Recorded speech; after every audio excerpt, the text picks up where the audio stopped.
A Latte Perspective with Kathy Durant and Juliana Tompkins, a mother-daughter podcast. Hey, this is Dr. Spada from Growing Tree Chiropractic.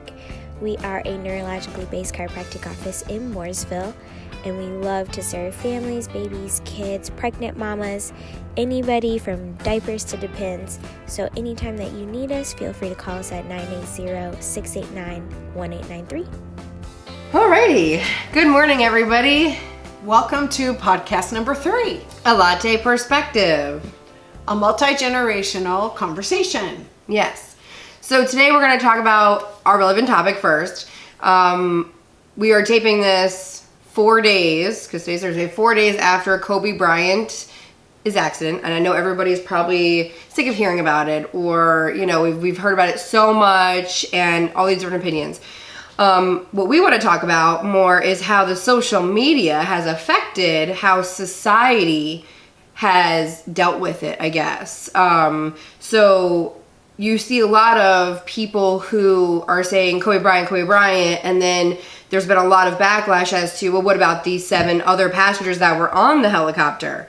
I think that because he was so well known and he was a celebrity and he did so much and this and that he was the first one and he was the most devastating to, I think, the population as a whole, which is why I think society has made his death the number one topic of it. While there was 7 other people and those families are affected, I mean, there's other siblings now who are orphans, and because their mom and dad was on there was the reporter's husband or wife and stuff like that. So I think, you know, those lives don't matter any less. They just didn't affect as many people in the population of the United States as a whole. I have a different opinion about it. And if you take social media out of it, it stands to reason that Kobe Bryant owned that helicopter. So when that helicopter went down, and it was something that he used as transportation, Right. It came out in the news that he used that to go to all of his practices, all of his games, because when he sat in a car, he was so tall, it hurt his knees and his back. So his mode of transportation was never a car over a long distance. It was always the helicopter. So it makes total sense to me. Let's take the sensationalism out of it. Let's take the social media out of it. It makes total sense to me that the first family to be notified about the crash is his family. Right. Because he owned it, and there was probably a 99.99 percentile chance he was on it. Right. So the first news broke at 10:30 on Sunday morning, first thing, that Kobe Bryant was killed in his own helicopter crash. Then so now we get ESPN. We just happen to be watching ESPN. So you get ESPN coming across the ticker tape that breaking news, Kobe Bryant was killed in his helicopter crash. And then, of course, we went to social media, and of course, social media is blowing up about rest in peace, Kobe Bryant. No one knew at that time his daughter was in that helicopter. Later in the day, like 1, 2 o'clock, it came out that his daughter was with him. And there was a lot of other people. And there was a lot of other people. Kids. First it was 5. It was probably reported for 6 hours that there was only 5 people on the helicopter total, and the pilot was one of them. So as the news broke and as things were developed, and let's be honest, do you want to find out on social media? Right. Like when my mom passed, the first thing we said to everybody in the family is, do not put it on social media until we notify her siblings. Her siblings are in their 70s and 80s. So not all of them. Terry, I apologize. I know you're not that old.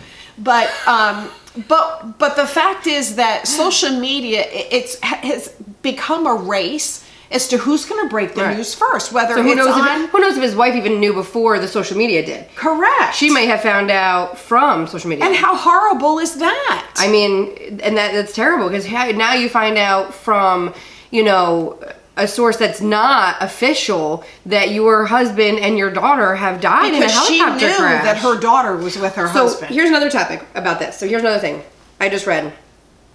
That Kobe and his wife had a pact that they would never ride in that helicopter together, because in case anything ever happened, they wouldn't both be gone be for gone. the kids. Right. So now I've actually said that on times with Tommy, like if we're gonna fly or whatever, like two different flights or not fly together, because again, for the same reason, if my, especially if we're going on a trip, just, him and I, or, whatever, and that way our kids aren't left parentless. Right. You know what I'm saying? I mean, how many of you have gone on a trip and, it's just you and your spouse and you leave your kids behind and have had that thought that, well, what if something happens to us, it happens at the same time, and now our kids are left orphaned? Right. I mean, again, here's these two parents who went with their 13-year-old and leave their older kids, and now their older kids are orphaned without parents and without a sister because they went together. Right. So here's Kobe Bryant and his wife who made that pact that they would never fly together in that helicopter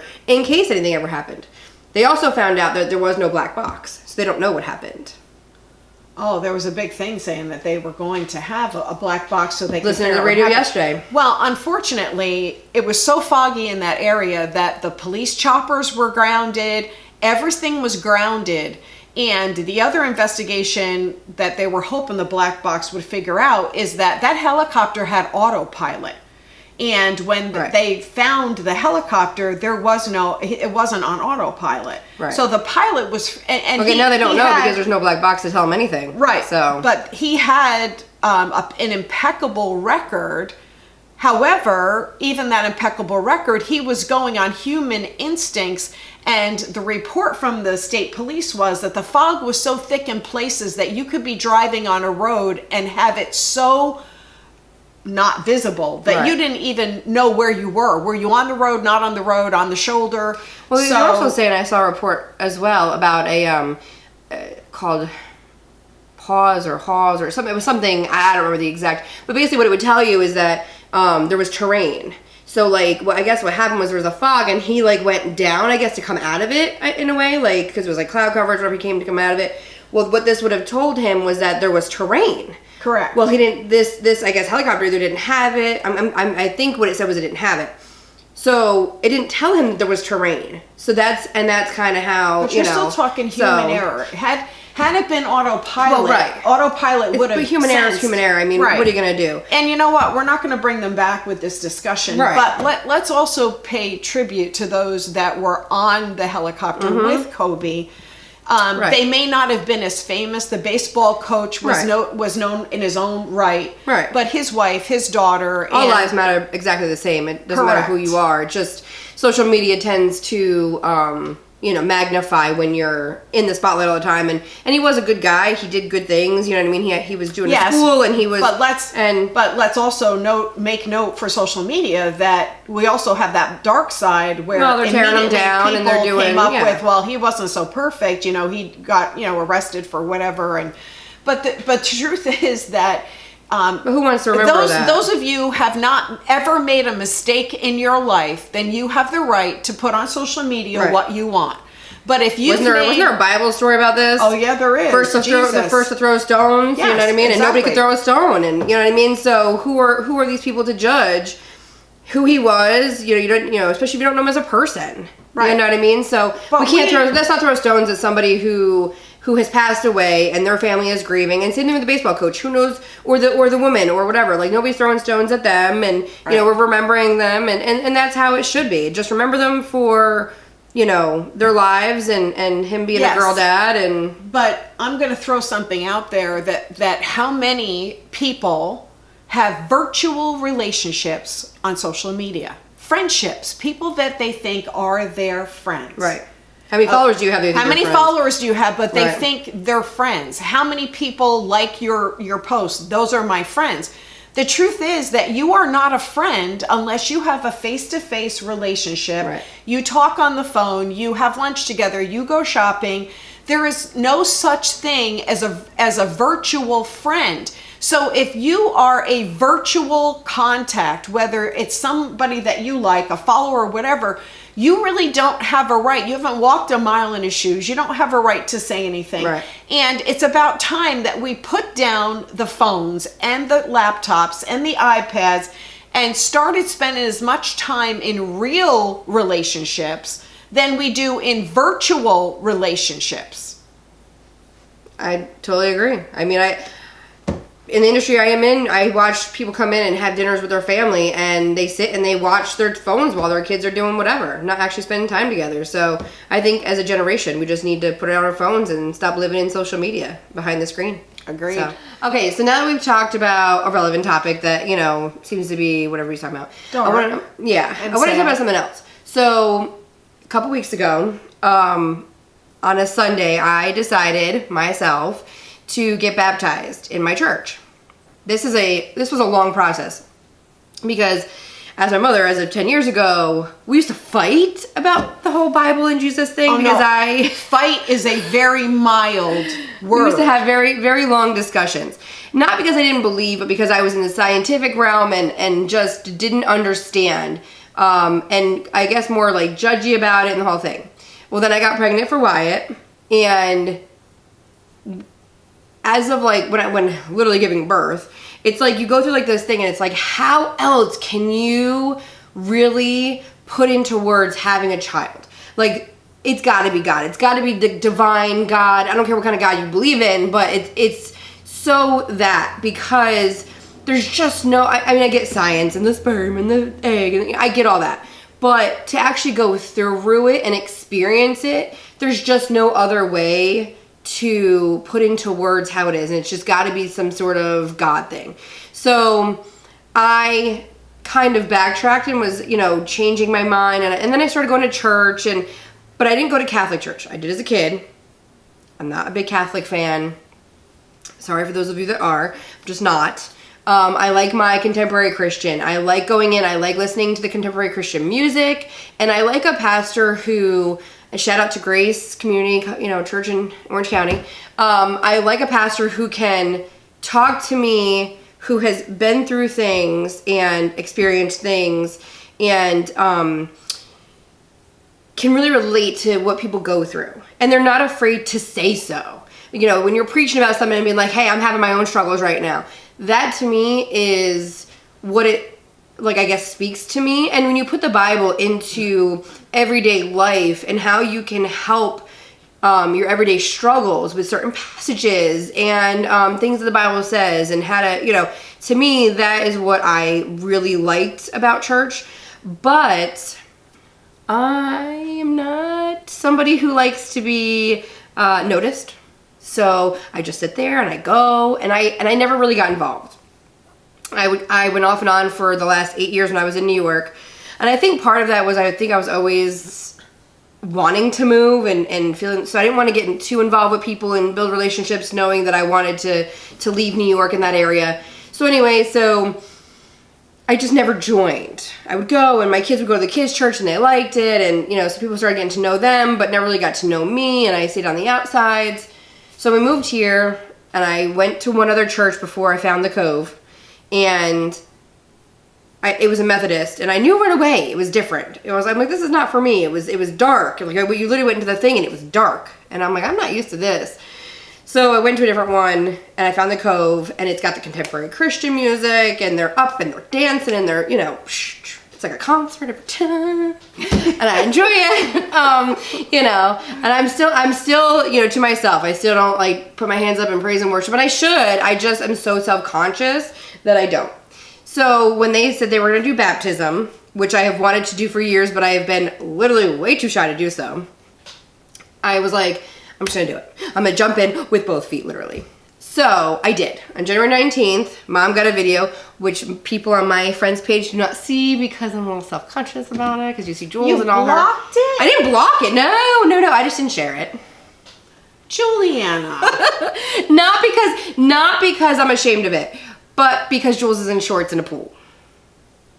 Okay, first of all, Mom filmed it and cried like a baby because I've been praying for her for probably over 12, 13 years. And then when she moved with us in 2009, our youth pastor needed a photographer for the youth group. And so she came in and with Tommy, right, and they were doing the pictures of the kids getting saved. And so she was exposed to it. Then she also served in Baby's Church. So she was even then, I was still very skeptical. On the fence. Right. Yeah, still on the fence. She was watching Veggie Tales and as an adult in the kids' yes, church. And so, yes, it was. But strangely enough, she went back to New York, and then Right. she got I had bought her a Bible when she graduated college in 2007. Yes, I'm old. Yeah, no, it's not too old. Anyway, my point is that she would tell me that she wasn't reading it, and then she had a bank job, and she called me Yeah, up some and said there coworkers was I your. Oh no, I had the a manager. Hasidic- Well, yes. yes, we were by Hasidic Jews, yes. Yes. And I was learning some very disturbing things. But I mean, it's their culture and it's how they do. But I also had a manager who was Christian and two managers. I had the main branch manager and then the one below her. And they were both Christian and would go to church. And I didn't mind, and I liked having the conversations with her. It was very, even though, I mean, I get to work, it's, religion, but it wasn't preachy. We just talked about it. And I got to learn things and know things. And so that was really cool. I like the education. I like learning about it. And not even that, but teaching my kids and seeing my kids just be innocent about it. Like the other night, Dorothy going into surgery. Yes. We were here Sunday night and Dorothy's going to have surgery and things like that. And we went home that night, which I haven't gotten to tell you this, but so we went home and both of my kids wanted to say prayers at bedtime for Dorothy to have a safe surgery.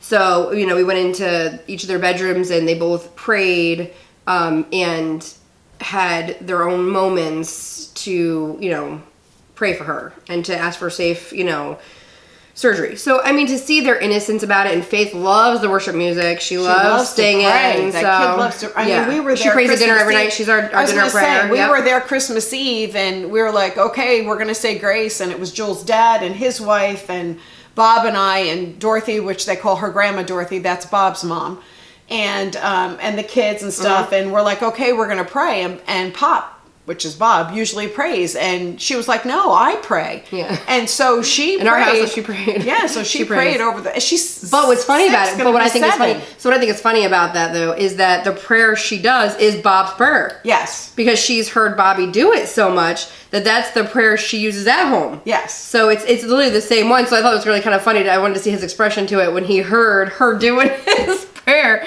because that's the one she does. So, but anyway, so my whole point about this whole thing. Not that I'm ashamed and I wasn't going to tell people or this or that. It's just I'm more of a private person about certain things when, and stuff. And again, I didn't want to show the video because I had to wear shorts and it's just, you can see me get up into a tub and get, So Jules didn't want to be shown. Jules didn't want to be shown no her glory. Yeah. So let me lose another 30 pounds or something. So anyway, that's the reason why my people haven't seen it. But I was bringing it up because I saw, speaking of celebrities, when we were talking about Kobe Bryant, another celebrity, Chad Michael Murray, got baptized this past weekend, and it was showed on his Instagram, and I follow him because I love One Tree Hill. And he's now in Hallmark movies. He's so cute. Mom was like, "Who's that?" And then I showed her. She's like, "He's cute. He is really cute. Yeah. So that's what made me think of it because I was like, wow, here's a celebrity, somebody who maybe not as famous as Kobe Bryant, but somebody who's famous is posting on their Instagram how, in their faith, they're confident in it and they don't mind sharing with the world what they did this past Sunday by getting baptized. And their son, him and his wife and his son was there. He said his daughter was too cold. But they're doing it and they're showing it. And, I know it's a controversy. I know in today's society, it's, if you're believing God or, this or that, and people, it's science versus God in today's society. So people don't talk about it as much as they should. Well, yes and no. The truth is that in the 50s when I was raised, that being a Christian or a God follower and having the 10 Commandments in school, prayer in school, and in the legislature, because our founding fathers found America on biblical principles. And if you do the research, you'll find that they buried a Bible underneath the church that withstood the 9/11 explosions. And that's where these articles are buried. And our country was founded on biblical principles. Some say we were not a Christian nation. So to continue what we were just talking about, Right. The truth is that if you do the research, our nation was founded on biblical principles. Right. We are a Christian nation, one nation under God, Pledge of Allegiance, right. and on our money, it's in God we trust. Right. And so go ahead and what say I was just saying, say. what my comment was before was that, you know, people are saying we're not based on Christian principles, or that our country wasn't founded on Christian principles. But in reality, if you go back in time and you look at the history, that the ones that came over were Protestant and Methodist and Catholic and Lutheran, like they're all this, but those are all based on the Christian principles. Correct. It's not until, you know, the more recent that we are, you know, on everything else, and that everything else has come in, you know, the Quran and the Islam and Jewish, and I mean the Jewish was back then too, but like, yeah, I mean all the other principles. It was based primarily on Christian principles, Correct. which is why it says God. It doesn't say Allah or whatever else people believe in, and the other gods that, you know, are out there. And that's what Jehovah's Witnesses, you know what I mean? That's why it was based on those things. I don't want to get into a whole Christian discussion because that could go on for days, but I just think that you should be able to talk about what you believe in and have discussions. Just the same thing with politics. You should be able to be friends with your neighbor, even if you disagree. Because, again, I didn't agree with you about God and how things were and believing in the Bible and everything about it, but you're still my mom, and we had discussions about it, and you told me your opinion, I told you mine, and we went on about our business. I didn't say you can't be my mom because no, it's not how it goes. No, wait a minute. No. Did I forget something? Yeah, yeah. The conversation when you were about 4 months pregnant for Wyatt, and your conversation was, I forget conversations. She doesn't forget a dang thing, and I forget all these dang conversations. Like, and you didn't get that from me. She'll be like, "Oh, in college, you did." I'm like, I don't remember this, and she does. So here we go. She'll tell the story now. Well, that I don't remember. The point is that we were on the phone having a conversation. You were struggling with something. I do not remember what the something was. Thank gosh. However, you were struggling with something, and I gave you my best advice. Oh, right. And your response to me was, I just want to talk to my mother. I didn't call to talk to God. I don't want to know what God I do said. remember that. I want to know what right. my mother says about this. Can you please just talk to me because as back my then, mother? Well, because back then, you're better now. Back then, and not that I shouldn't say better. We're better about having a conversation without it being that way. Back then, you call her up, and it was literally your answer would be like, well, the Bible says to do it this way.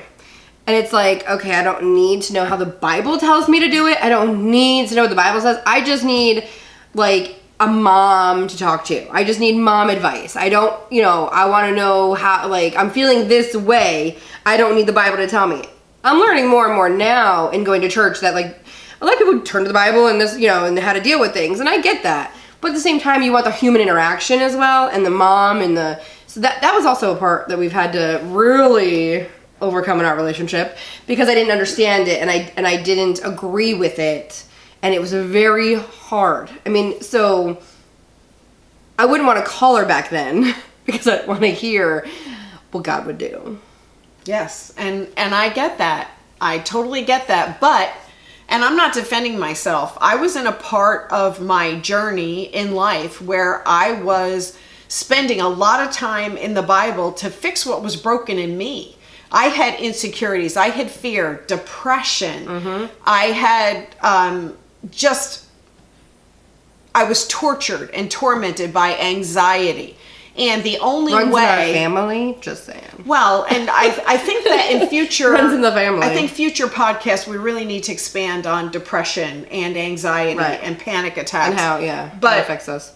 But back then, struggling so badly with feeling not good enough, being rejected, away from your kids and grandkids, and feeling left out, I found that the only peace that I had was reading the Bible. Right. And because that's where my peace was, and as I learned, as I spent more time in the Bible and more time with God praying, that's where I found peace. I found peace in church. I found peace in those areas that's where I wanted to be more of. And then when you would call struggling, as your mom, I Right. wanted you to have just as much peace as I was having. So yes, I was sharing that with you. Now, do I know that I was hitting you over the head with a hammer instead of gently pulling you in? Yes. Looking back now, I know Well- that, but I didn't know that then. But I think a part of it is also when you're not like around somebody and this happens and this is going on,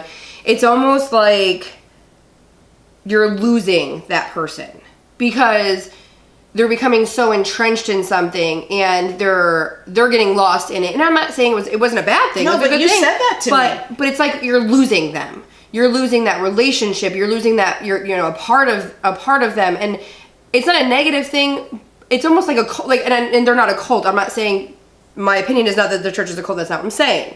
What I'm saying is at the time that's how I felt. It was almost like you were being pulled into a cult and I was losing you and it was like I didn't know what to do. But you so, did tell me that once. You, Right. In one of our intense fellowship discussions, and I use that term loosely, Let me say you, this. you screamed at me, I'm afraid of losing you like I did when I was little. Well, because my so some people get into it like me. I'm a slow goer. Again, it's taken me 8 years. I'm a slow goer. You're a slow seeker. Yeah.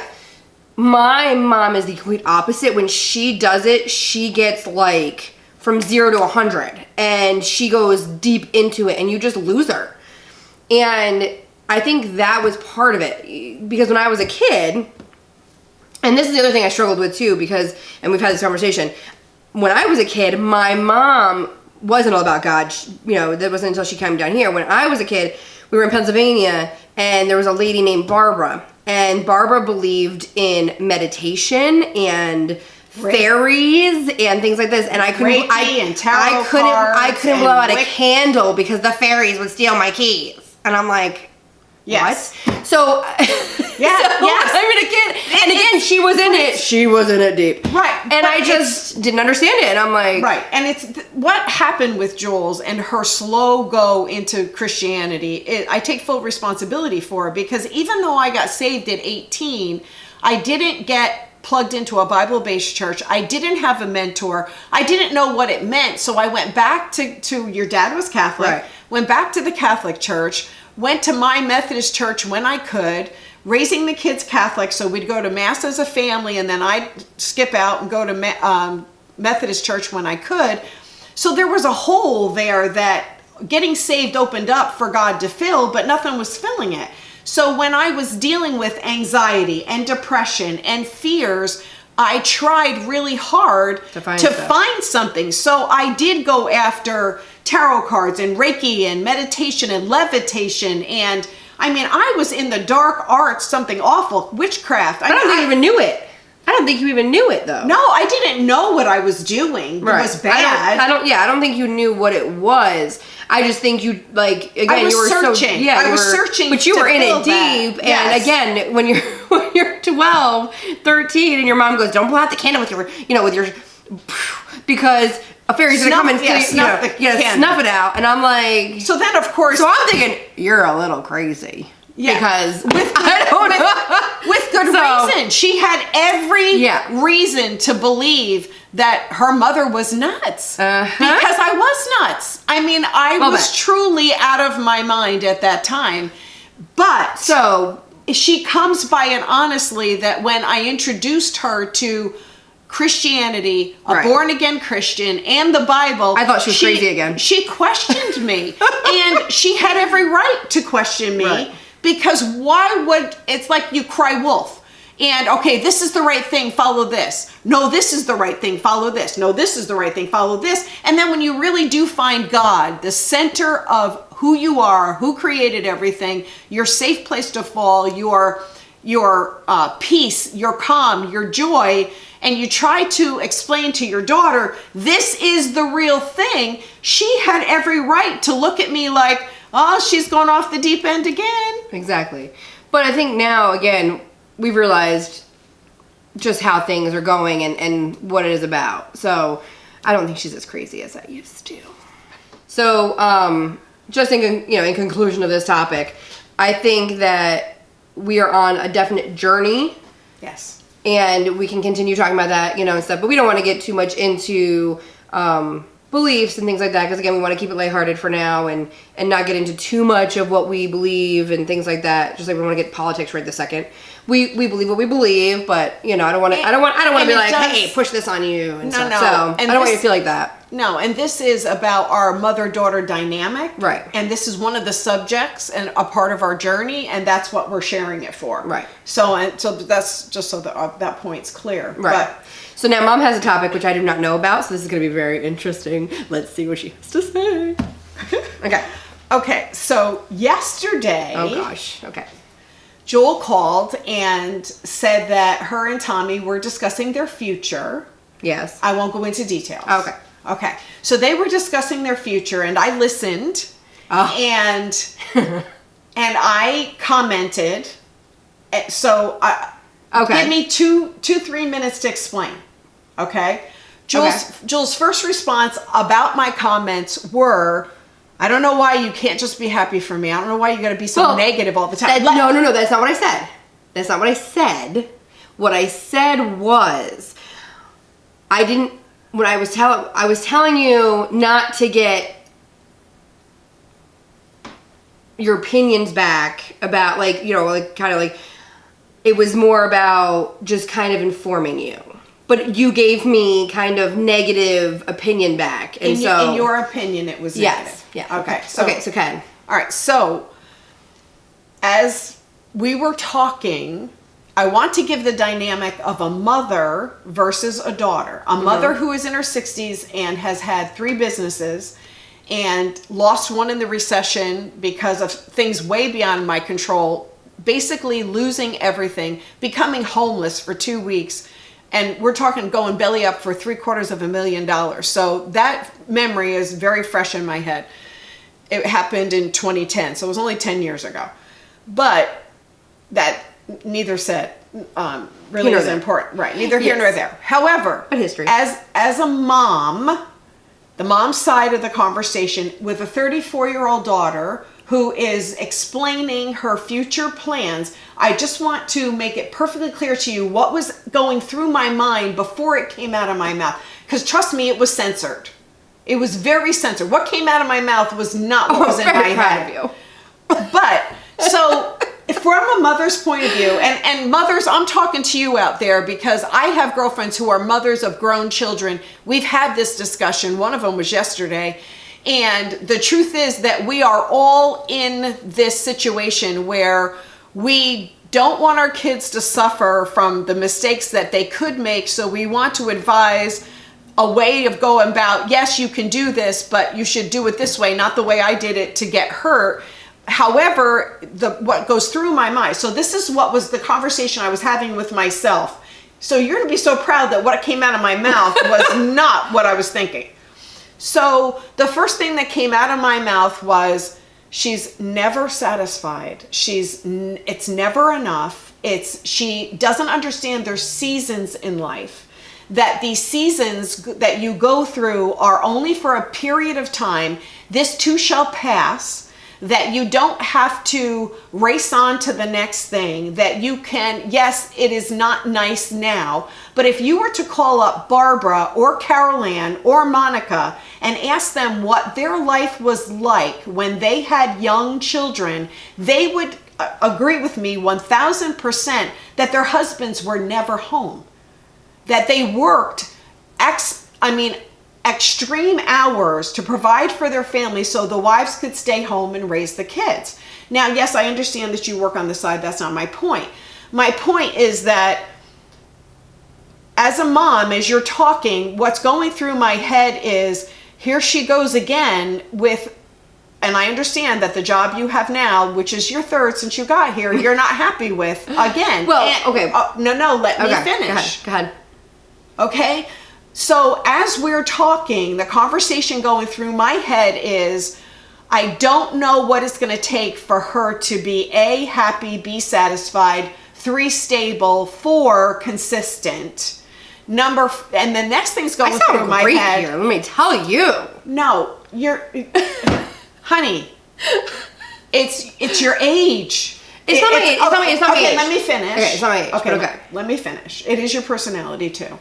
But let me finish. So, and I'm not tearing you down. You heard what I censored. Everything that was going through none of my that she head. said. Correct. We'll just say that. But. No. And the other thing was that poor Tommy is out there busting hump, really likes his job. Yes, he doesn't like how many hours he's working. Right. But he really likes his job, really likes what he's doing. And you're at home complaining about how he's tired, he doesn't have time for you, he's not there. That's not what I'm complaining about. Okay, that was what you said to me in the conversation. Okay. Let me just close with this. So, as your mom, being your age at one time, going through what you were going through, complaining about the wrong things, not focusing on the right things, I made bad decisions about how my life was going to go, which is why we weren't together when you were little. Okay, but that has nothing to do with that. Okay, my point is that what came out of my mouth was censored and you felt it was negative, but it was so much better than what I was thinking. Okay, so one thing about living here is I almost feel like I have to walk on eggshells a little bit because I almost feel like you're judging me. A lot. And I don't mean it in a bad way, but I do feel that way because I guess you don't understand. You, at my age, or younger than me in high school, you knew exactly what you wanted to do. I had no idea what I wanted to do coming out of college, coming out of high school. And for whatever reason, I decided to go to college.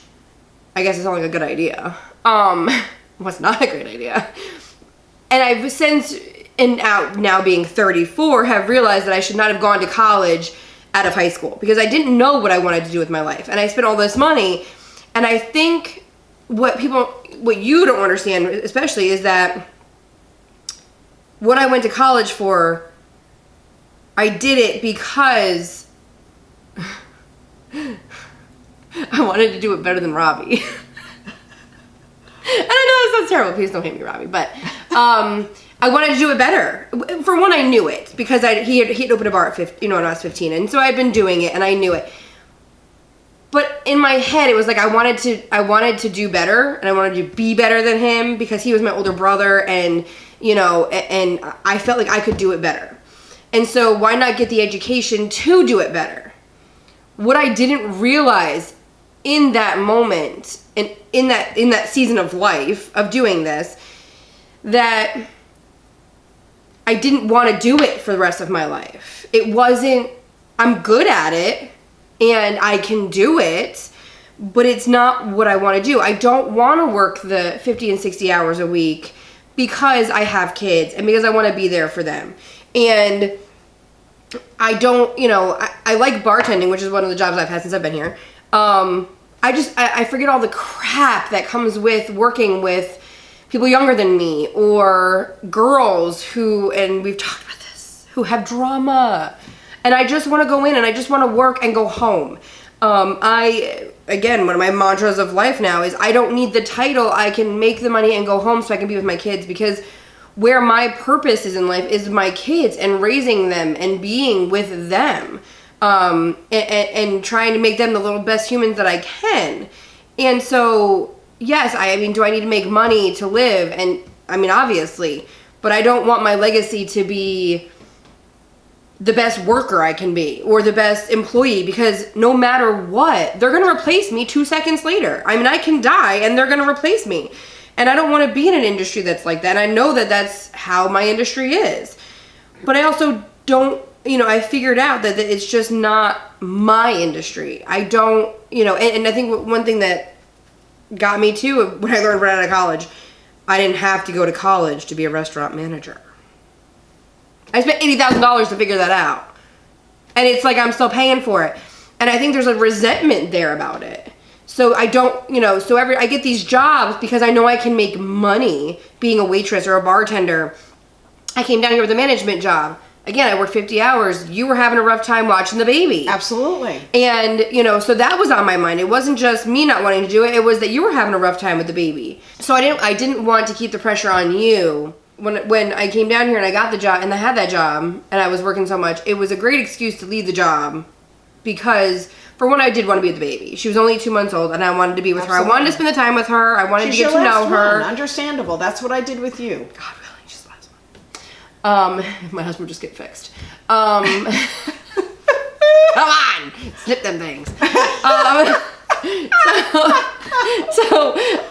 He's too afraid. So anyway, so let's go back to this. Most guys are. Let's go back to this discussion instead of my husband's balls.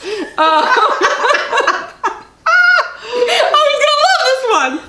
Oh my goodness. Every time I talk about him, he's like, really? And then this is great. I talk about his balls. Wasn't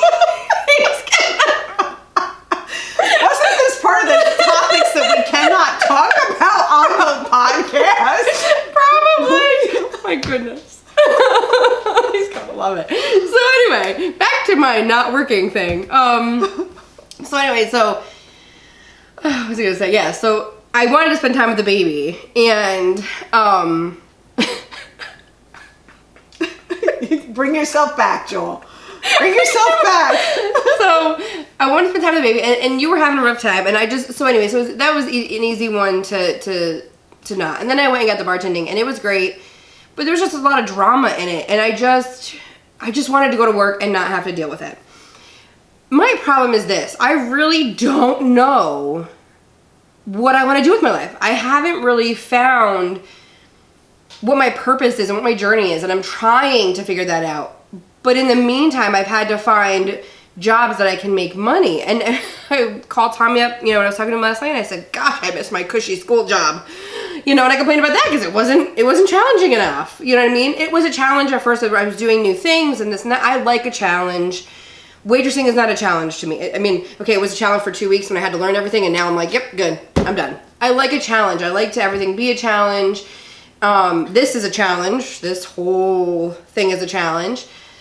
You're lucky I've stuck with it this long. I'm just kidding. So not nice. Not nice. I was like, let's do a Facebook Live. No, let's not do a Facebook Live. It's good. Everything sounds good in my head, but then I got to put it into practice, and that's a lot harder for me. So it's not that I want to be wishy-washy. It's not my generation. It has nothing to do with that.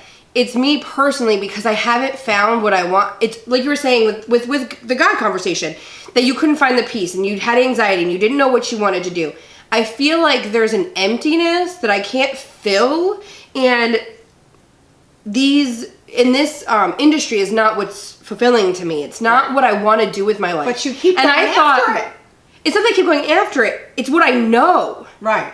So why not go back to the comfort zone? Right. You know what I mean? It's what I know. I haven't left the comfort zone. Right.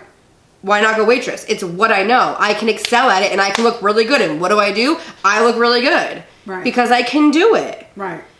Again, I was telling Kayla that last night, hey, I'm waitressing right now, and, this chick was like, who trained you?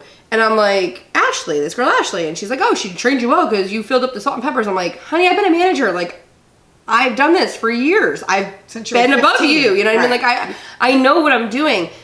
I'm good at it. I can excel at this job. Trust me, I can handle a lot more than, you at 20 think I can at, But I don't want to keep doing that. I don't want to do this. The only reason I'm doing it is to make sure that, we can save money. Tommy's job keeps us fine, you know what I mean? But I want to save money, and I want to be able to have the house I tell the kids we're going to have, and do the things, and have the farm that they want.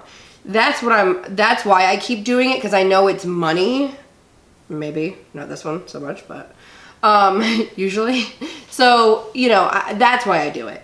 That's why right now we've been talking about me going and taking classes to do something else, because for one, it's a challenge and I get to learn something new.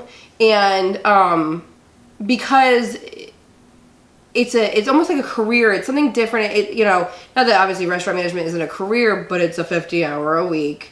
At least. And it's just not what I want. You know what I mean? And again, something I know, not something I want. So so when I was talking to, and actually, okay, so let's go back a little bit here. We're rewinding.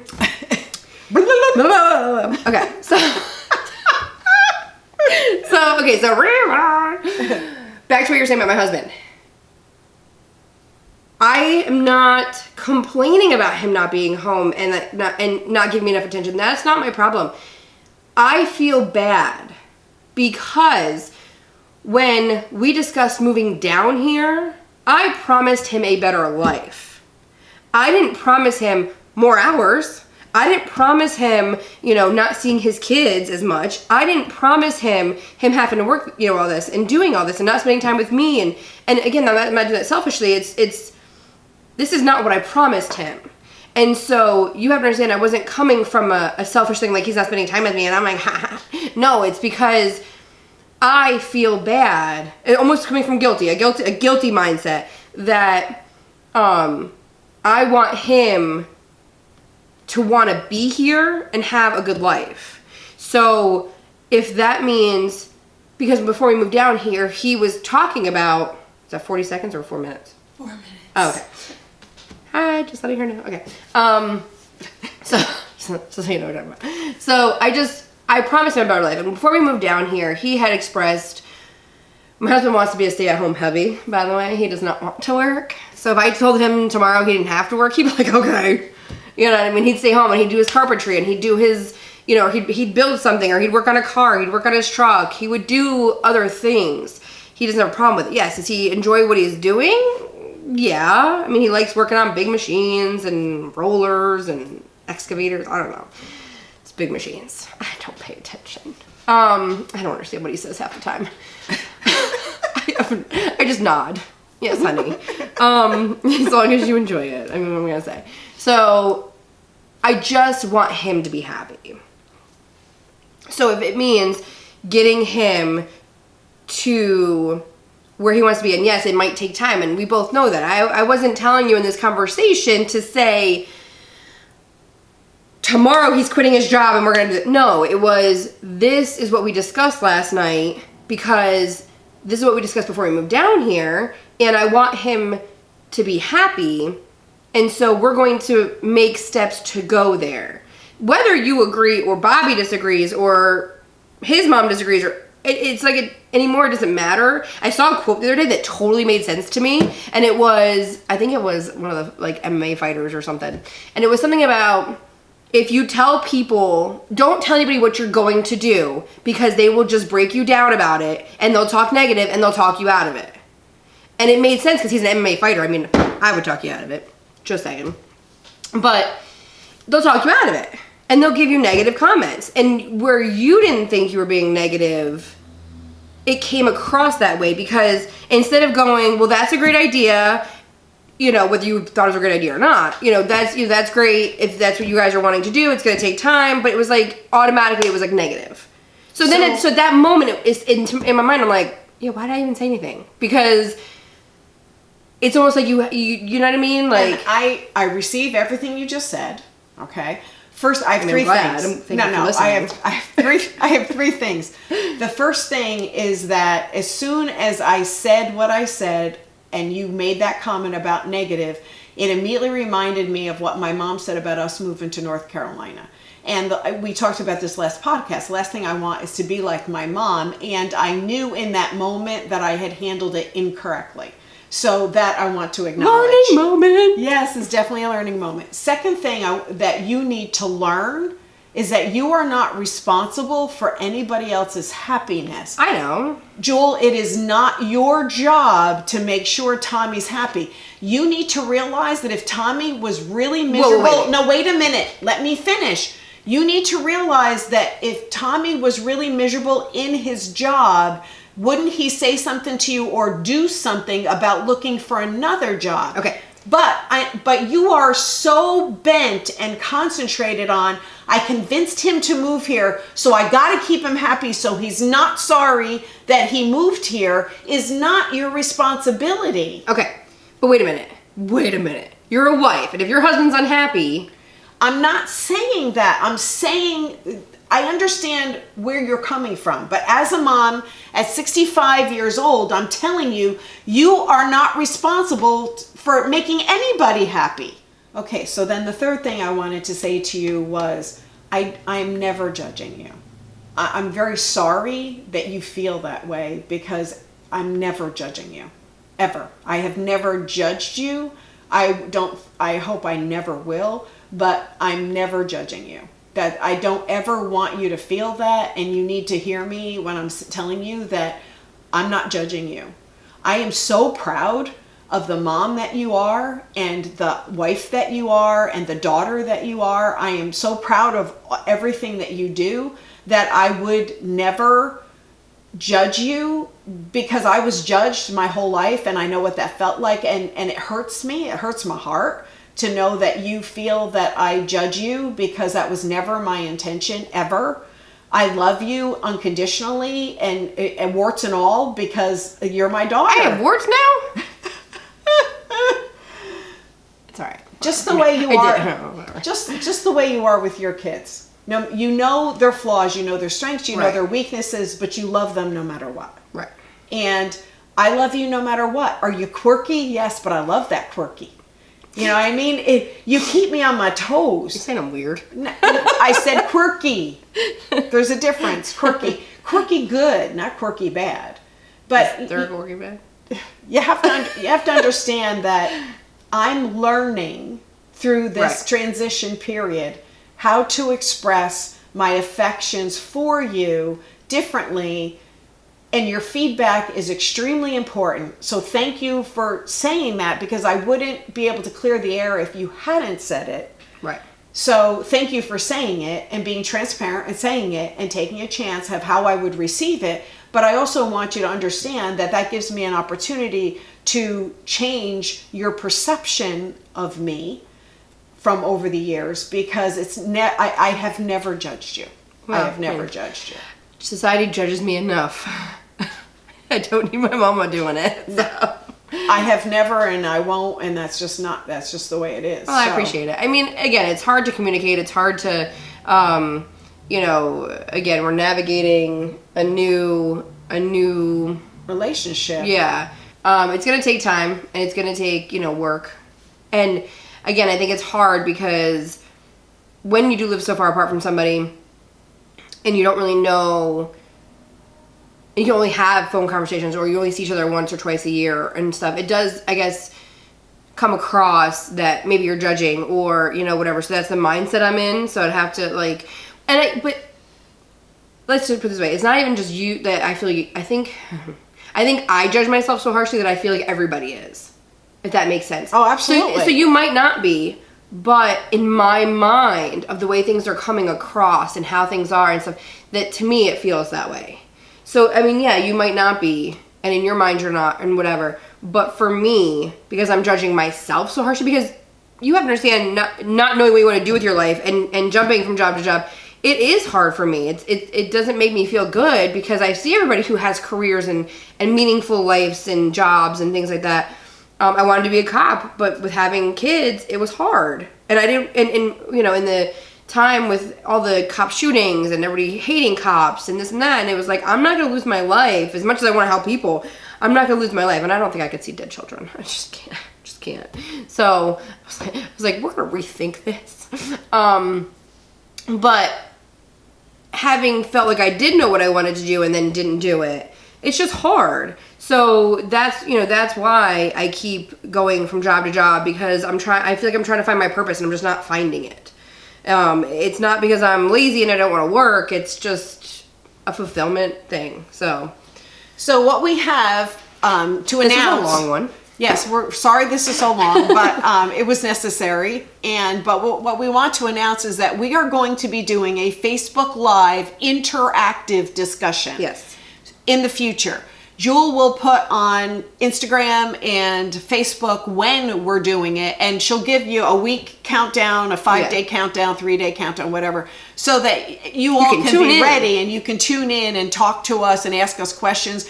We've had requests for an interactive discussion, not just a podcast, so we're going to try it. Not promising. These are long, and you have to sit and listen to them. Yeah, not promising, but anyway. We try to be funny as we can. Thank you for joining us today for a latte more perspective. Oh, you should read the more. No, for joining us today, but tune in next time for that's how we do it? Yeah.